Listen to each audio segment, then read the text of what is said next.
Alright, so this is a screencast showing a bibliography that I had created using Mendeley.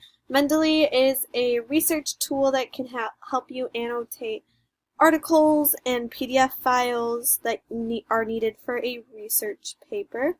Now, to create a bibliography, you go up to References on Word, and there is a little tab that has everything that Mendeley offers to create citations.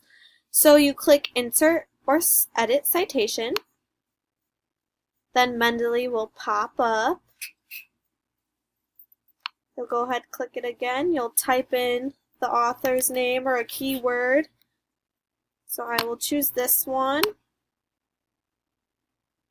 And then it inserts it, and then you click Insert Bibliography, which will then give you the actual citation. You can delete the parenthesis, and it gives you the exact citation of your bibliography, and you can do that for all of your sources.